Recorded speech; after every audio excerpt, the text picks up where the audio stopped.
புத்தாண்டு என்றால் என்னவென்று தெரியவில்லை. தமிழ் புத்தாண்டு என்பது தமிழர்களின் அடையாளம், தமிழ்நாட்டின் அடையாளம். இதை இப்போது உள்ள திமுக அரசு திருவள்ளுவர் ஆண்டு தொடக்கமான தமிழ் புத்தாண்டு காதிலேயே வாங்கவில்லை. உழவர் திருநாள் திமுக தலைவர் கருணாநிதி தெரிவித்துக் கொள்வதாக ஏப்ரல் 14ஆம் தேதி வரும் தமிழ் புத்தாண்டை தை மாதம் 1ஆம் தேதி கொண்டு போயுள்ளார். தமிழர்களது வாழ்க்கையை வளப்படுத்த, அதாவது ஜனவரி 5ஆம் தேதி தான் தமிழ் புத்தாண்டு என்று அறிவித்தார். என்பது அறுவடை காலம். ஏன்னா இந்த தமிழ் புத்தாண்டு பிசுபிசுத்து போகணும் அப்படிங்கிற ஒரு கெட்ட எண்ணத்தில் அதை செய்தார். அவர் மகன் பொங்கல் என்று ஸ்டாலின் அவர்கள் தமிழ் புத்தாண்டு வாழ்த்தையே சொல்ல மாட்டார். வேற எந்த புத்தாண்டு வந்தாலும் வாழ்த்து சொல்லுவார், வாழ்த்தி பேசுவார். ஆனா தமிழ் புத்தாண்டு வந்தா மட்டும் வெளியே வர மாட்டார். தமிழர் திருநாள் அது. சரி, அது அவருடைய விருப்பம். பொங்கல் திருநாள் ஏன்னா அவர் தமிழர் இல்லை, அதை நம்ம குறை சொல்லவும் முடியாது. அதுவே இந்த ஏன்னா நம்ம தமிழர் தலைவர்களே வாழ்த்து சொல்றது இல்ல, அதை பத்தி பேசுறது இல்ல. ஏன் இப்ப திமுக மந்திரி சபையில இருக்கிற மந்திரிகள் பூர்வீக தமிழர்கள் இருக்காங்க, மந்திரியா, இவங்க கூட பேசுறது கிடையாது. பயந்துட்டு பயமா, பணமா, பதவியா என்னவென்று தெரியாது. ஆனா வாயை குத்திட்டு கை கட்டிட்டு இருக்காங்க. அரசு விடுமுறை விட்டால் மட்டும் போதுமா?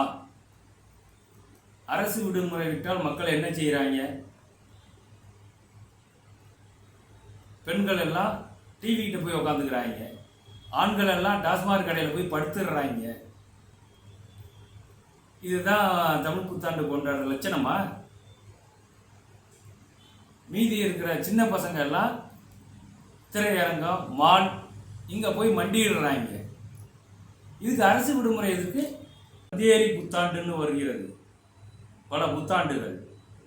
அந்த புத்தாண்டுகள்லாம் பார்த்தீங்கன்னா நைட்டு 12 மணி வரைக்கும் தூங்காமல் உட்காந்துருப்பான் நம்ம ஆளுங்க, பட்டாசோடு உட்காந்துருப்பானுங்க. அந்த 12 மணி அடித்தா போதும் பட்டன்னு வெட்டிப்பானுங்க. அரைக்குற ஆடையில் ஆடுவானுங்க. ஆம்பளைங்களும் பொம்பளைங்களும் தண்ணியை போட்டுட்டு ஆடுவாங்க. இது மட்டும் இல்லாமல் விடிய விடிய கூத்தடிப்பானுங்க. இந்த பழக்கம் எங்கிருந்துடா வந்தது? இந்த பழக்கத்தை இறங்கணும். தமிழ் புத்தாண்டுனா என்ன அப்படிங்கிறத நாம் இப்போ பார்ப்போம். தமிழ் புத்தாண்டு எப்படி கொண்டாட வேண்டும் என்று தமிழக முதலமைச்சராக பணிபுரிந்த நம் தமிழர் குடியான காமராஜர் ஐயா, ஓ பன்னீர்செல்வம், எடப்பாடி பழனிசாமி இவர்களெல்லாம் அதுக்கான வகுத்தலை வகுக்கவில்லை. தமிழ் புத்தாண்டு என்றால் இப்படி தான் கொண்டாட வேண்டும், இப்படி நடக்க வேண்டும், இதை செய்ய வேண்டும் என்று இவர்கள் காதில் வாங்கவில்லை. அதற்கான வழிமுறைகளை செய்யவில்லை.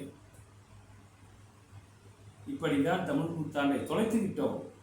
ஏதோ கிராமத்தில் அங்கே இங்கன்னு ஏதோ ஒரு சில பேர் அந்த பழைய பாசத்துடன் கொண்டாடுறாங்க.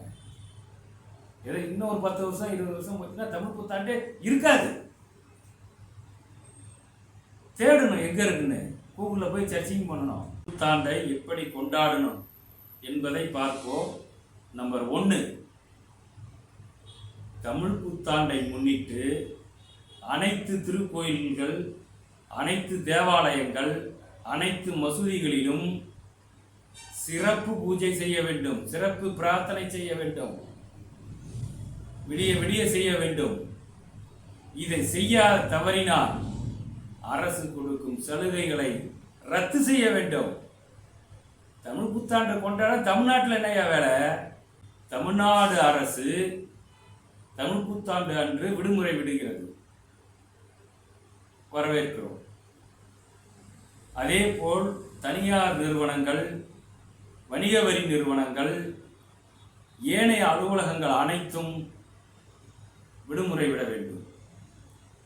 அப்பொழுதுதான் சிறப்பாக இருக்கும். அடுத்தது 3, தமிழர்கள் விடுமுறை விட்டவுடன் அவர்கள் உறவினர்களை நேரில் பார்த்து புத்தாண்டை கொண்டாட வேண்டும், வாழ்த்துக்கள் கூற வேண்டும், அவர்களை அழைத்து கொண்டு குலதெய்வ வழிபாடு செய்ய வேண்டும். ஏதோ விடுமுறை விட்டாங்க, தொலைக்காட்சியில் போய் உட்காந்துட்டோம், சினிமா பார்த்தோம், இது நம்ம கலாச்சாரம் இல்லை, நமது பண்பாடு. இன்னைக்கு கம்ப்யூட்டரில் உட்காந்துருக்காங்க, வாட்ஸ்அப்பில் உட்காந்துருக்காங்க, அங்கே என்னங்கிறது இல்லை. நேருக்கு நேர் மக்களை சிந்திக்கணும், அப்போ தான் பாசம் பண்பு எல்லாம் ஒன்றா வரும். என்னவென்றால் தமிழ் புத்தாண்டு அன்று தமிழர் குடி மக்கள் அனைவரும் புதிய உடை அணிந்து பட்டாசுகள் வெடித்து இனிப்புகள் வழங்கி மகிழ்ச்சியுடன் கொண்டாட வேண்டும்.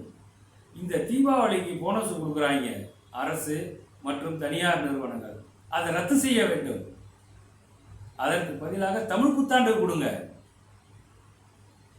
இதை செய்ய வேண்டும். இப்படி செய்தால் மட்டும்தான் தமிழ் புத்தாண்டு தலை தூக்கி நிற்கும் என்பதை தெரிவித்துக் கொள்கிறேன். நிச்சயம் ஒரு நாள் இது நடக்கும்.